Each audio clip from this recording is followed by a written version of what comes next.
Good afternoon. My name is Lynette Parsons, and I would like to welcome you to a Chambers County Library System program. The libraries are now fully open in Chambers County, and they welcome you back with open arms after these many months of COVID lockdowns and restrictions. Most of the programs that they are having are still virtual and will be for some time. However, the summer reading program events are going to be starting in a very short time, in a couple of weeks. So we encourage you to check out the library's website for all upcoming programs and take advantage of the resources that your county library system has to offer. Having said all that, my program today involves gardening. It is kind of a generic gardening program. We have asked for questions from the public, and we have a few of those. And we do have some other topics, such as the freeze. So I'm going to start today by telling you exactly why I'm here. As I said, I am a master gardener, a Texas master gardener. For those of you who are not familiar with that program, it actually has its roots back in the Civil War period. In 1862, land grant colleges were conceived, and federal lands were donated to the individual states to provide higher education for the working class people in the practical trades. And that is why each and every state in the country has a college of some sort that is called something like Texas A&M, Agricultural and Mechanical. A few years after that, there was another act that was provided, which also provided the same type of land grant college to minorities to help them in the post-Civil War era. This is where Texas got Prairie View A&M. There are about 18 states in the country that have a minority college A&M situation. Then about the turn of the 20th century, there was an act that was passed by Congress which started agricultural experiment stations. This is what evolved into what we eventually know as the county agent program. Most people, if they know anything at all about this, they know about the county agent. The county agent is actually a partnership between the local governments and the land grant colleges in order to provide the information from the research that they do at the A&M colleges to the public in the local situations. So where did the master gardeners come from? Well, obviously there are lots of people who have lots of questions about lots of things relating to plants and agriculture and water resources and things of that nature. So about 1972 in Washington State, there was an attempt to start volunteer efforts of people who were interested and trained by the A&M staff to help out with the county agent issues.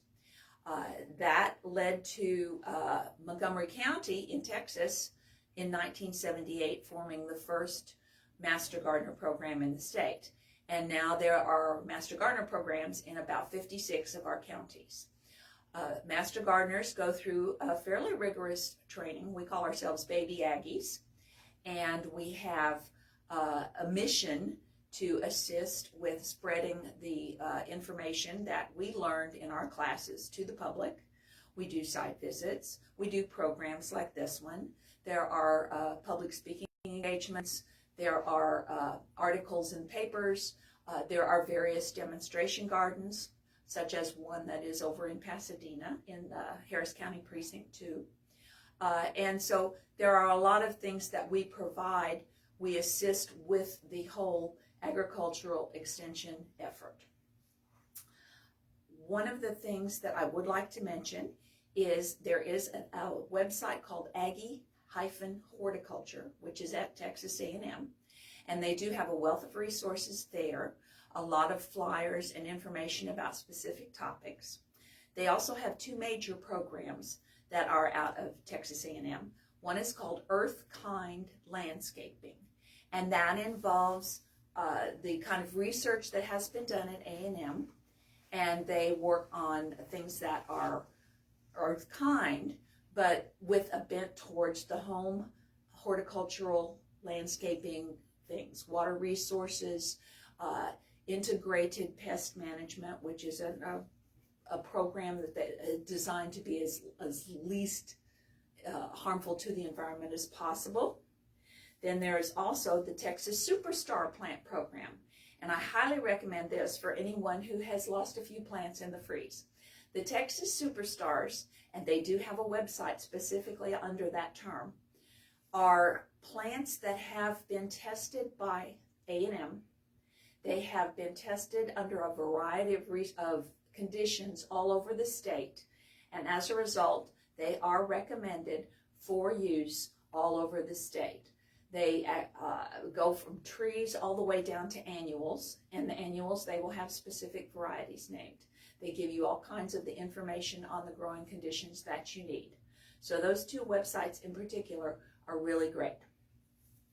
Moving to a local website, the Chambers County Library System has a lot of gardening books. And because of some of the questions that we did get early, I would like to mention the fact that there are a lot of organic solution books in the library's collections, and they are all available.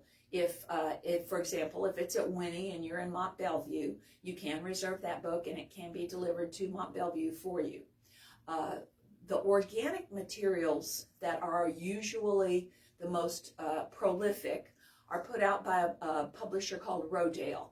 They have been around since the 20s, and they do a lot of organic alternatives to the agricultural practices that are pretty much run by chemicals.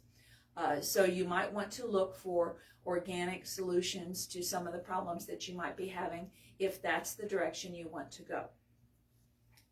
Okay, we're back to the freeze.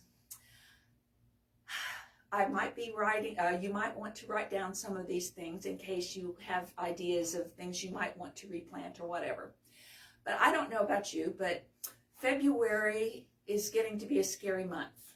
February of 2020, we had COVID, we had the lockdown.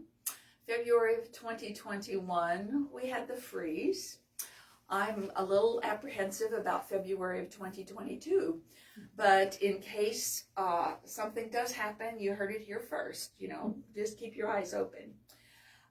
So anyway, here is a long list, and it is a fairly lengthy list, from another website that I really like. I am recommending this one too. Brenda Best Smith is a woman who wrote a column, a gardening column for the Houston Post for decades.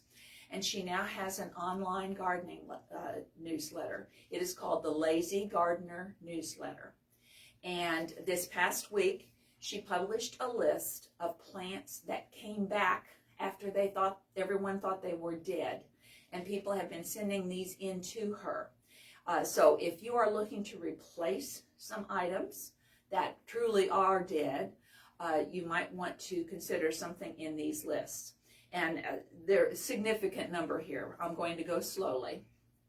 American Beauty Berry, Butterfly Vine, Clematis, Clayera, Cone Flowers, Fire Spike, Dogwood, Hibiscus, and this would be the hardy hibiscus, not the tropical, Lantana, Gulf Muleygrass and Lindheimer Muleygrass, Rudbeckias, Sage, Salvia farinaceae, Shrimp Plants, Walters viburnum, Wine Cup, and then we have another group, Aloe Vera, Angel Trumpet, Bleeding Heart Vine, Bottle Brush, which is kind of a miracle plant because everyone was totally sure that Bottle Brush was doomed. Confederate Rose, Coral Fountain Plant, Duranta, Esperanza, Hummingbird Bush, Jasmine Vines, Milkweed, Oleander, porterweed, pride of Barbados, Rangoon creeper, tea plant, Tibocina, Threalis, Turk's cap, and red passion vine.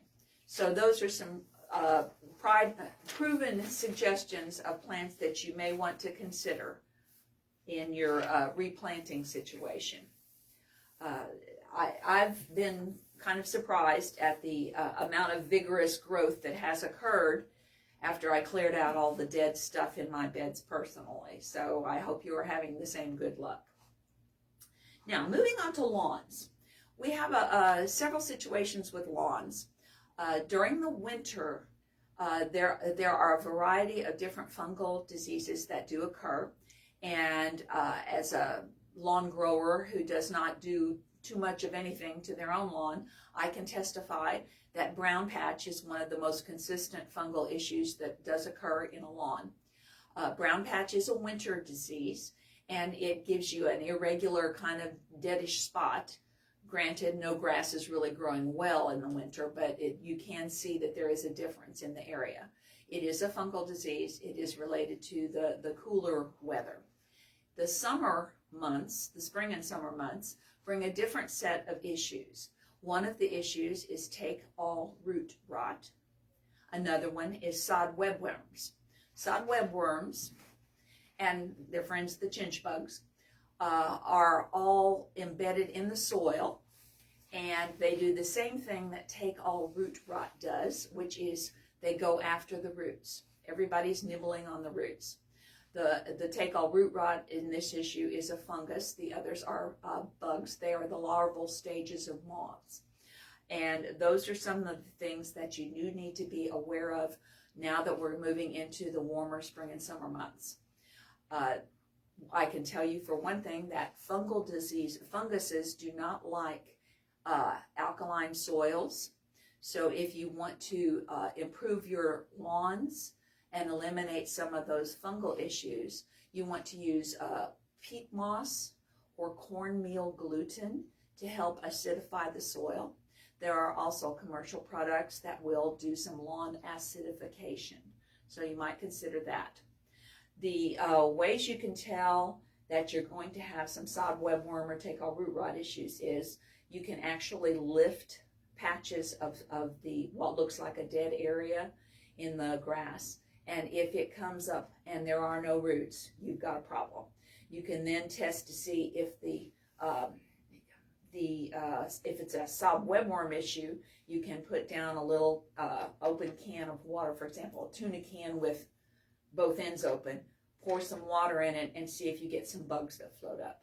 And that would be a sod webworm issue. So there are products for those, and I suggest you always read the labels when you go looking for these kinds of situations. The biggest issue, though, that we have mostly for lawns is the water. And this is one that I preach, and it's not a preach to the choir because very few people are converted to this. But Texas A&M strongly urges that you mow no lower than 3 inches of height. The reason for this is not to make the weeds look glorious when they flower and all, because they want you to mow on a regular basis, but you want to build the root structure of the grass in your lawn. You're building roots. If you mow too short, you're burning the roots. If you are a watering person and you're very actively taking care of this, you want to water on a basis of when it needs it, not when you put it on a timer schedule. So for example, if you have it every Monday night and you get a 3-inch rain on Monday night, you're getting surface runoff, and that defeats the purpose. You want to mow or want to water the equivalent of 1 inch of water per week, and that would include the rain. And you want it to sit down to the level of 5 or 6 inches. So you want a slow, steady watering. You just don't want a ton of water, and you want it consistently over the course of a week. So keep that in mind. Protect the roots, mow high, water deep. All right, next we have a couple of things that relate to weed control. There are a variety of weeds that take over our lives in the summer, of course, but there are also a variety of controls, and there are better ways to approach a weed control plan than others. Of course, the easiest thing to do is hand weed if you have one weed in the middle of the yard and you can see it and catch it before it goes berserk. There are alternatives to that, of course. There are pre-emergent weed control products like corn gluten meal, which is a natural weed and feed fertilizer, but it has to be broadcast before the weeds germinate. So if you're talking about the summer weeds, you need to be doing it now at the very latest. The best use of that particular thing, corn gluten meal, for that particular weed and feed project is to use it on bare soil around new transplants. Once the weeds get out, of course, it's a whole different product. There are strong soaps, there are vinegars, and there are plant oil products in the category. I will get into some of those specific products in a couple of minutes here. But sometimes you need a two-pronged approach. You need to pull out as much as you can get, and then to spray any new growth with vinegar. A good vinegar herbicide is 10% white vinegar with 2 ounces of orange oil and a couple of drops of Dawn soap per gallon. In this case, there's no water involved. There are several commercial products. One's called Good Natured, one's called Nature's Creation, another one called Maestro Grow, and there are other companies. They have 20% vinegar products that can be used for organic control. Then there are some selective weed control products for lawns. Unfortunately, when we're talking weed control in a lawn, virtually everything that you spray is going to kill whatever else is around it, including the grass. And there's just no way around that, because it's by the very nature they are all herbicides, and grass is an herb. However, there is one called Agra Lawn Crabgrass Killer. It's a baking soda and cinnamon product that works when dusted on wet, weedy turf.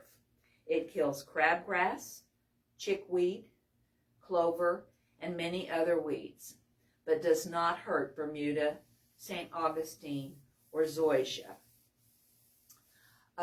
Nutsedge is the bane of many Texas people. I mean, you can pull that grass and that little nut is down below the ground and just laughs at you. Dry or liquid molasses can be used for nutsedge. It usually takes 2 or 3 applications of the liquid method for the nutsedge to slowly die away. I think that's enough of the weeds for the moment. Now, so there are some other organic controls. Boiling water will work perfectly well. It may also kill whatever you get the boiling water on close to it, but it is a very effective method. There is another product called kaolin clay, Kaolin. What it is actually a potter's clay, and it is mixed with water, and then it's basically spread onto the plants. It is a very effective protection for the plant, like a tomato plant, it basically forms a barrier. You have a mud barrier, so to speak, on the plant. It still allows the plant to grow perfectly well, or the tomato to be perfectly growing and ripening and all of that. But the barrier that occurs because of the clay kind of keeps everything from penetrating any further.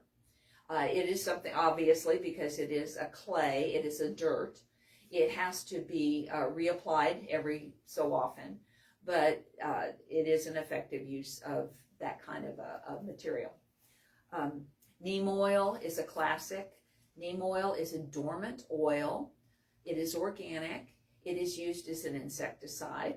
And pyrethrum, BT, and spinosad, Spinosad, are all classic insecticides that are used, and they are all organic.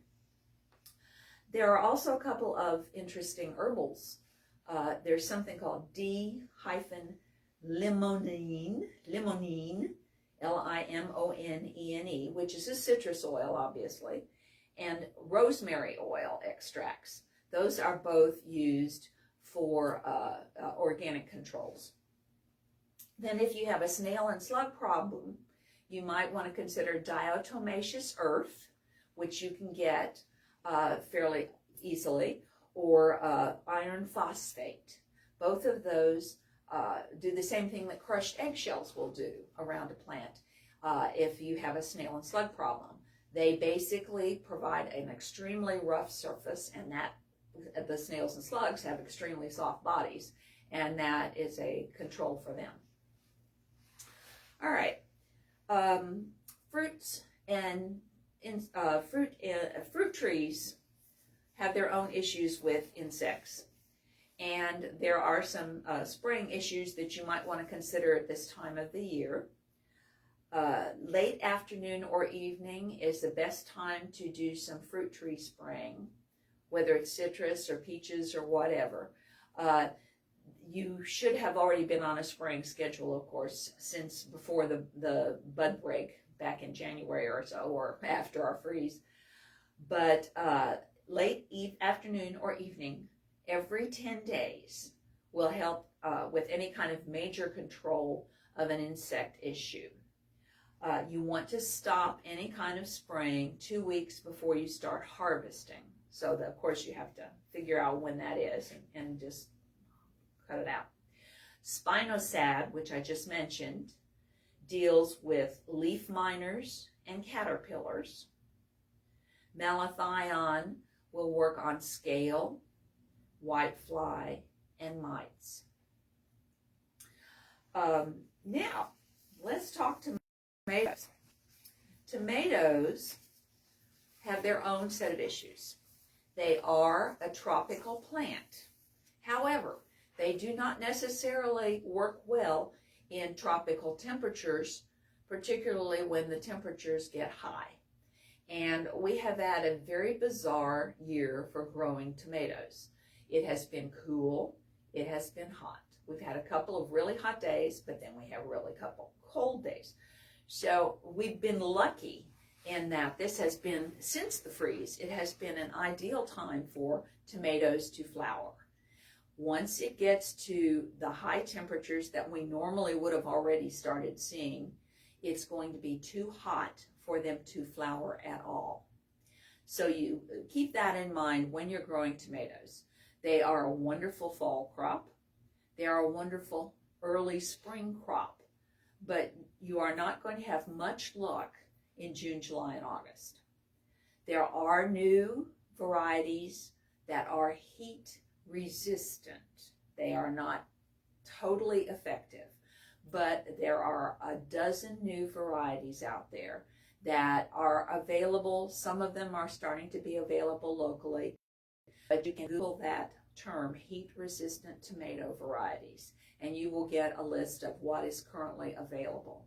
And if you haven't planted your tomatoes by March, it's probably too late for the summer.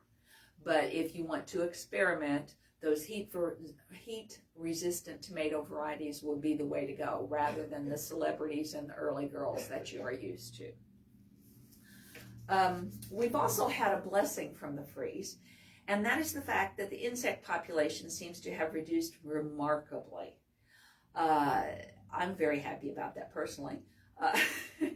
But the vegetable garden population of insects has not shown itself to be anywhere near what it was last year, for example. I can give you a couple of examples of the major attackers of vegetables. One is the southern green stink bug, and the other one is the leaf-footed bug. These are the guys that you will see in the vegetable garden over the course of the year. During the winter, they hide in the shrubbery or any brush that's anywhere in the near vicinity, and they will come to the garden in the spring.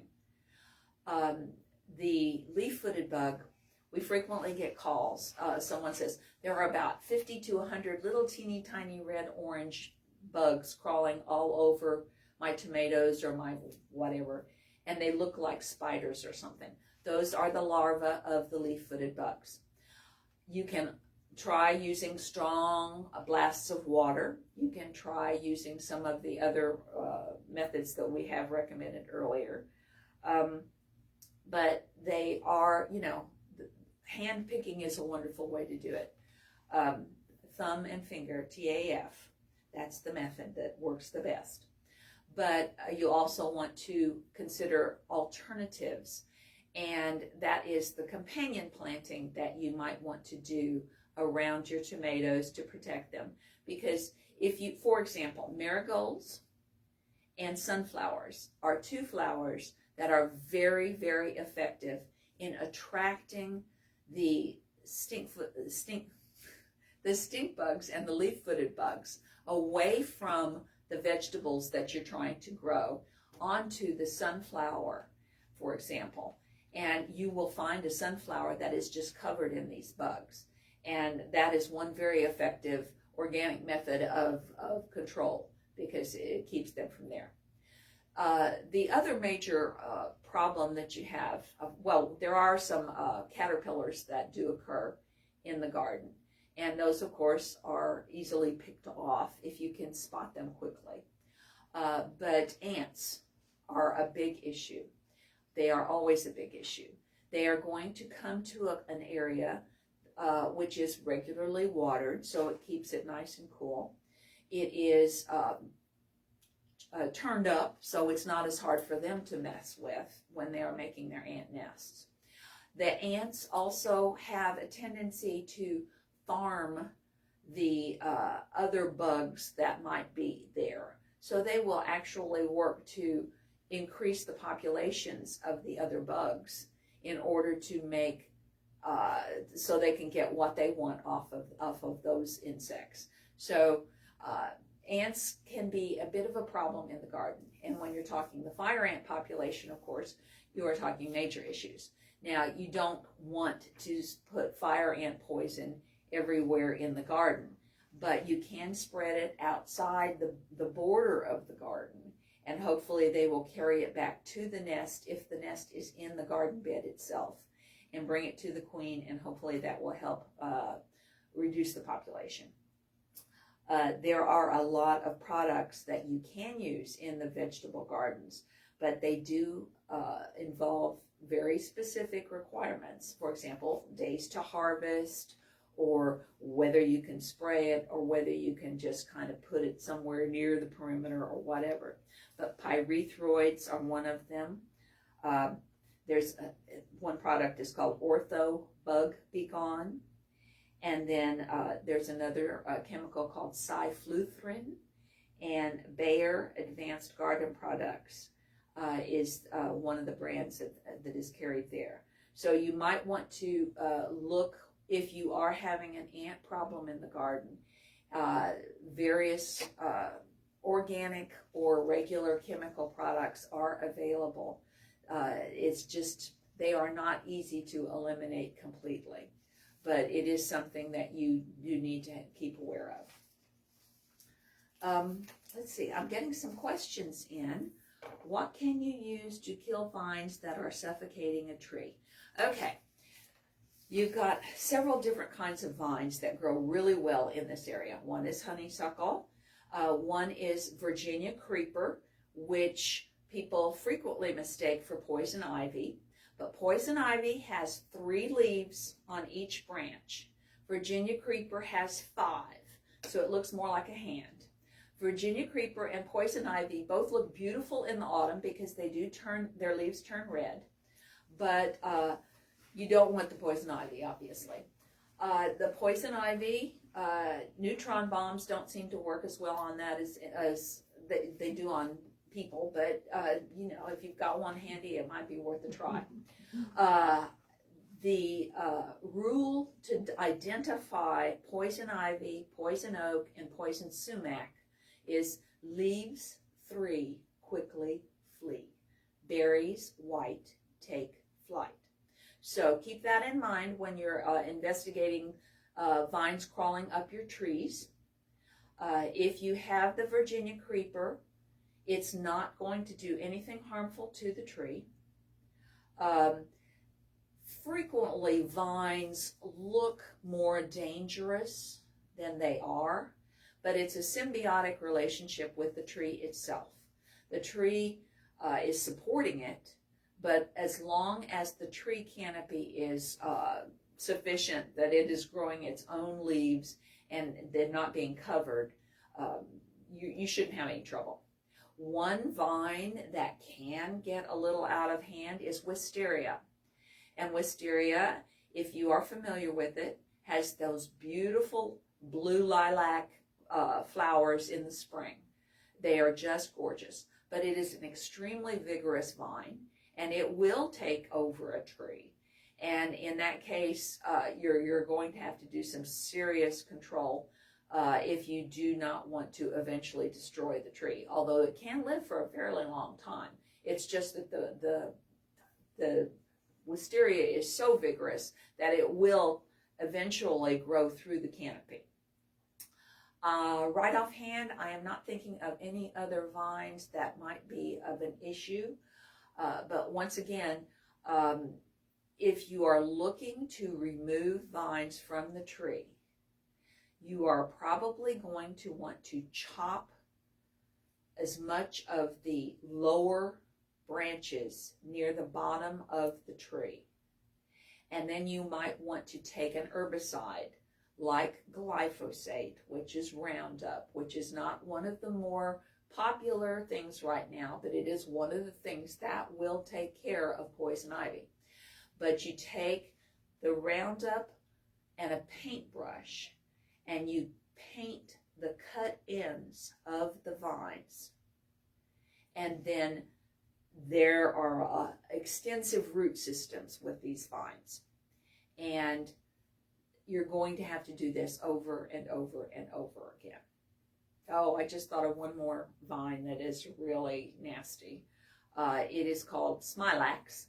It is also called devil's ivy. It looks like the philodendron ivy that everybody has a flower pot of somewhere and you get in funerals and all this stuff, but it has thorns and it's very vigorous and it pops up a lot, and it's another one that you have to go after with something like glyphosate.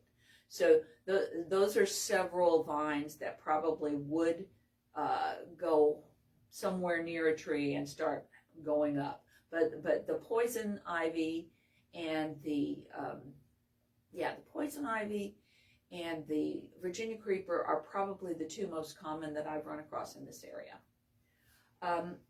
I have another question here. It says, ant piles that just moved to a new spot after being treated. Yes, that's going to happen. What if you are treating an ant pile? The instructions on your chemical or your dust or whatever are specifically going to say, do not disturb the pile. If you're mowing, you're going to be disturbing the pile. That is one of the triggers that will get them to produce another queen and to migrate. So when you are treating an ant mound, you want to definitely not touch it. You want to sprinkle your granules or your drench or whatever very carefully and then just walk away. You can't say, oh, I need to make sure they get it. They'll get it, I promise. But another situation is they may not be moving so much as they're coming in. So for example, if you have treated your lawn and it is completely free of ants and ant beds of all types, and there's a field across the street, that field may have ant beds, and they may start migrating because they have found new ground. So it's with ants, particularly with the fire ants who are more aggressive, it is a constant battle here in Texas. But eternal vigilance, that's just all you can do. But yes, it is a situation where if the mound is disturbed, they are going to look for a safer place to bring their queen. Okay, let's see, another question here. I was out of town for 4 days, and my tomato plants did not get watered. We watered as soon as we got back home. If they dried out temporarily, did we lose them? Probably not. The tomatoes, I should say, probably not if they were well established already. Tomato plants, like most vegetables, will put out root systems that will go about 12 inches down. If you get to something like corn, you're talking 2 or 3 feet, but that's a whole other issue. Most of our vegetables are going to be in that 6 to 12 inch layer of soil beneath the top of the ground.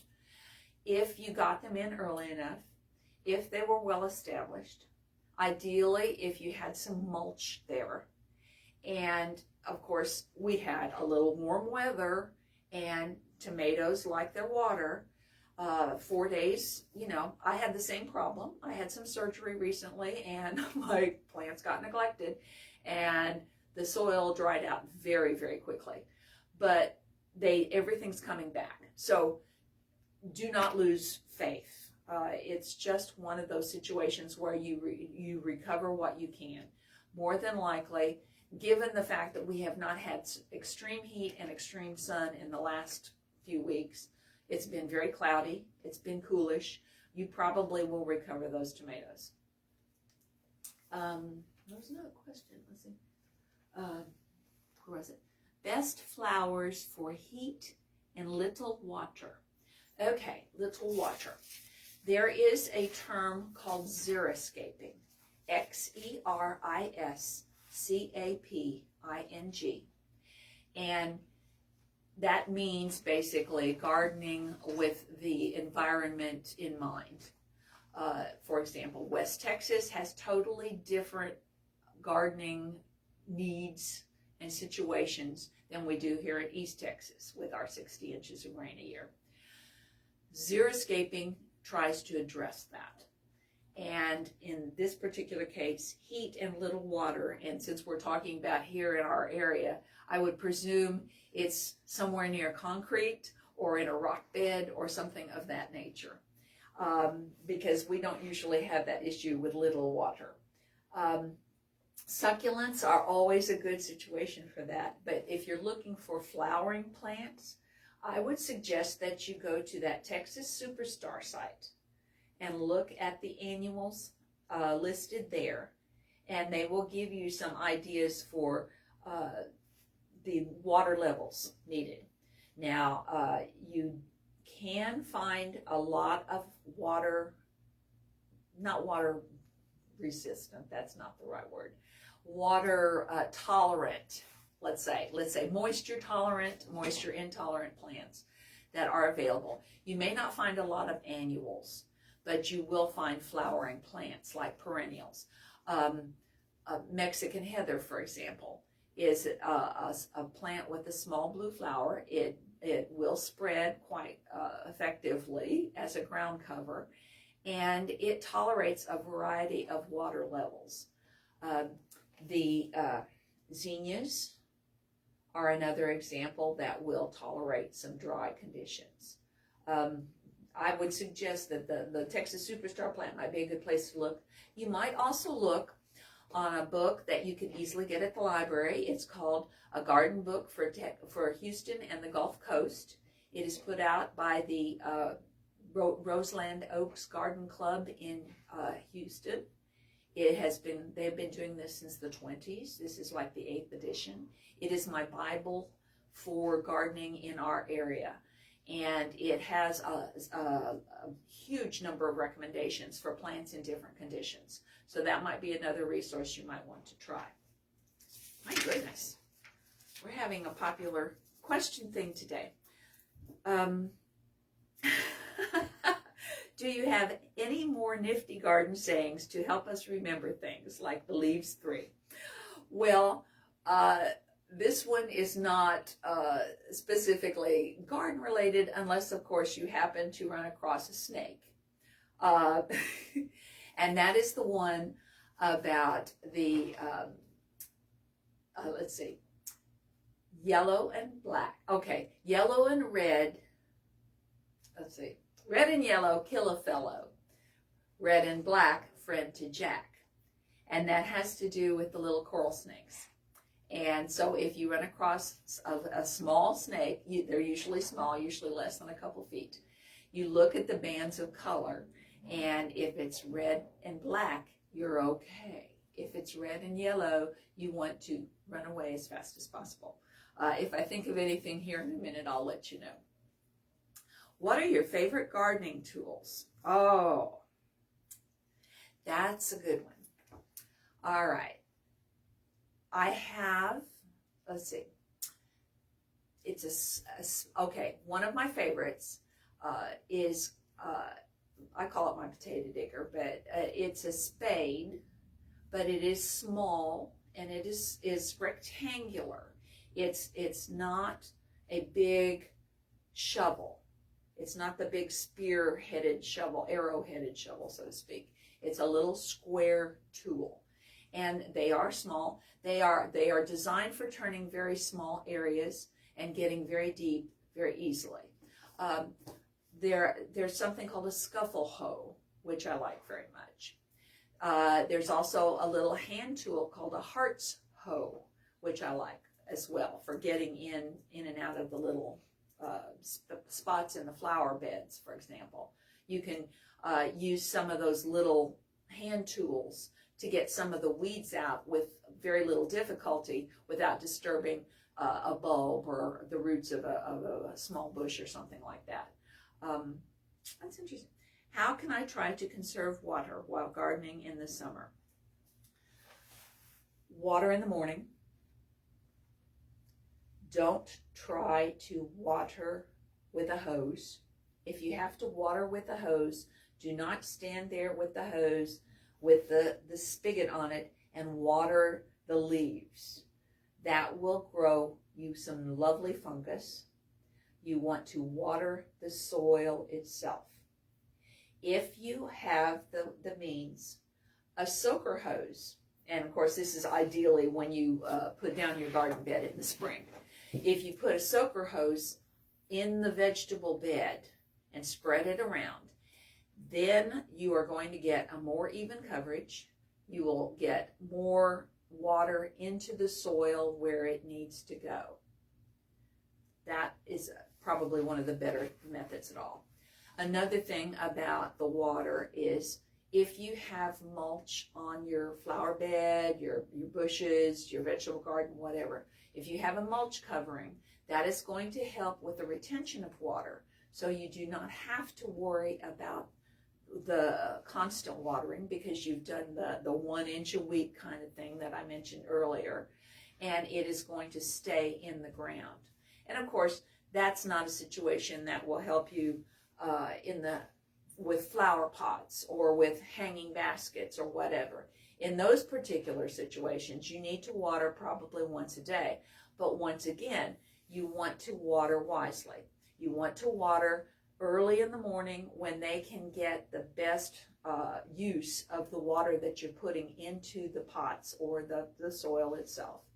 And they are going to look a little frazzled at the end of the day because of the heat, but they do perk up.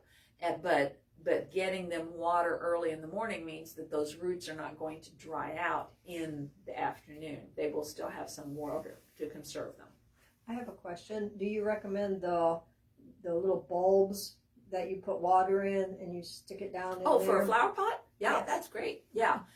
Bulbs or those where the people take the water bottles and cut off the top, what is the bottom of the water bottle and tip it upside down. Yeah, those things will work just fine, particularly in flower pots. Yes. Once again, you want to monitor them because you don't want to overwater your plants. But if we're talking pots that are outside in the summer, it's highly unlikely they're going to be overwatered. What are the best plants to garden with during this summer in this area?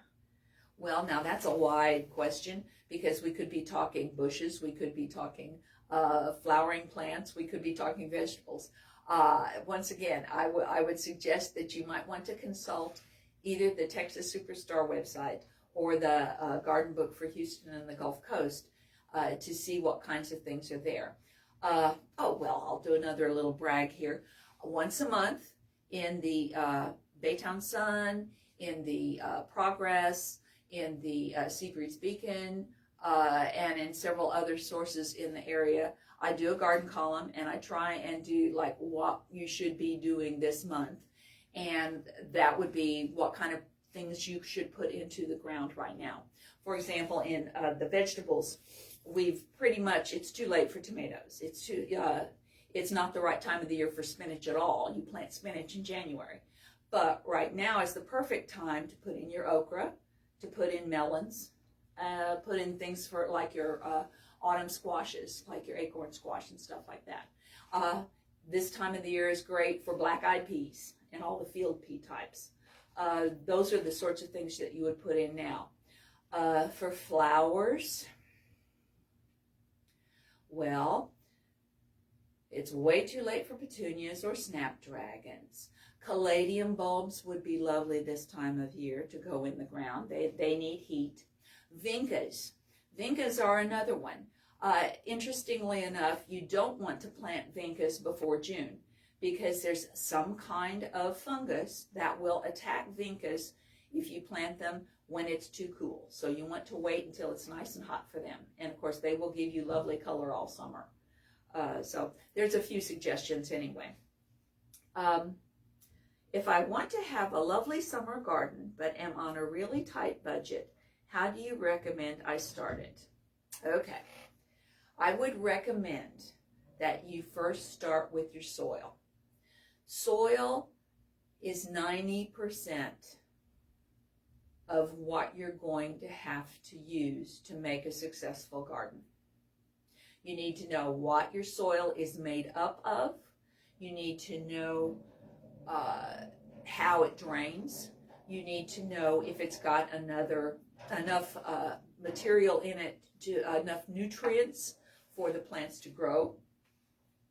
The environment's about 5%. If you get a freeze, if you get a drought, those kinds of things are going to affect your lovely summer garden. But your soil is the place to start. Now, if you have the option, the Texas A&M will do a soil sample test for $10, and it takes several weeks to get it back, but they will give you the composition of whatever the sample is that you have sent in. You can actually Google soil sample test, and you will get a bunch of videos that show you how to do that on YouTube. And then you can go to the Aggie Horticulture website and get the form and the instructions for sending the soil sample up to Texas A&M. And it comes back with all this information. And then it will say, you need more nitrogen, or you need less potassium, or whatever. And then you work to get the soil right. So that's the first thing. Once you get that done, if you're on a real tight budget and you want to have flowers, then I would suggest you might want to consider the first year just do seeds, for example, marigolds, zinnias, things that give you pops of color and will give you a good start. As you're getting in through the year, you might want to then later start putting in some perennial bulbs like the caladiums that I was mentioning, or gladiolas, or calla lilies, or something of that nature, amaryllis. the kinds of things that show up through the garden centers all year long. But once again, it's a case of, think of it as a long-term project rather than an instantaneous pop of color.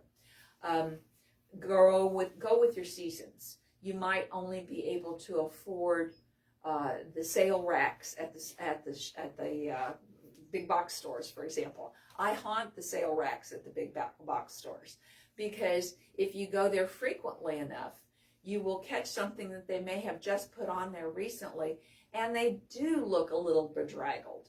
But if you can get a little 4-inch pot for 50 cents and you can make it survive, you are way ahead of the game.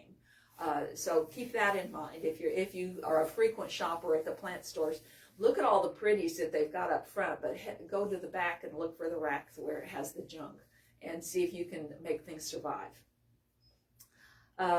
If I'm establishing a garden in a new area, what all should I do to get the soil ready, aside from tilling and making rows? Okay, perfect time of the year for this one. When you're putting in a fall garden, you want to kill everything that is growing there now. The way you do that is called solarizing. If you've got your garden marked out, you wet that area thoroughly. Then you cover it with clear plastic, and then you weigh it down with rocks or whatever, and you let that sit there for several weeks. It's going to basically bake everything that is in that soil. It is going to kill off the grass. It's going to kill off anything that might be growing below the grass. Hopefully it will burn up some of the weed seed that's in there. Once you do that, then taking the plastic off, you will be able to kind of scrape all that top layer off. And that will give you a very good start for your tilling and raking and all. Seeds versus starter seedlings. Which is better, or is it up to preference? That has to do more with time and money. Seeds are wonderful, but you end up with 300 tomato plants and no place to put them, for example. But some people have, 4-acre gardens and they need 300 tomato plants. So a packet of seeds will do you good, but you're not going to want to use all of them anyway at that time. And then, of course, they lose their life expectancy in a very short time. The seedlings are obviously more expensive. They are obviously bigger. And depending on the space that you have available, they may be much more effective and much more economical. Getting 6 tomato plants, for example, is probably all you need anyway if you're just a home gardener. Getting a couple pots of bluebonnets, if all you want is the bluebonnet blooming beautifully and you know it's going to grow, because bluebonnets don't grow well here because it's too wet. You will get that pop of color. Yes, you have put out some money, but you will have it and you will get the pleasure of it, and you don't have to realize that you have poured more money down the drain trying to get yet another pile of wildflower seeds to work in this area when they aren't designed for this area. It's once again, it's your individual situation, how much room you have, how much time you have to fuss with those little seedlings. Because if you're putting in seeds, that is a very time-consuming job. And they have to be watched, they have to be watered, they have to be kept warm, they have to be nurtured much more heavily than plopping a small pot of something into the ground and taking off with it. I think we may have exhausted all of our questions. I certainly hope that we have given you some ideas. If you do have further questions, you can certainly send them to the library, and we will get them answered as well as we can. I would also recommend, if you have issues with trees or ground or, bugs, whatever, in the house or out of the house. There are a lot of bug issues that do occur inside the home. You might also want to keep in mind that we do have a county agent office. It's the Chambers County AgriLife Extension Service. The office is out in Whites Park. They are listed on the Chambers County website under the departments section. And those are the people who are directly from A&M, who are there just for you. They are working for you to provide you with the information that you may need. Don't forget the Aggie Horticulture website. Don't forget the Texas Superstar website. And hopefully we have given you some information and food for thought. Thank you very much.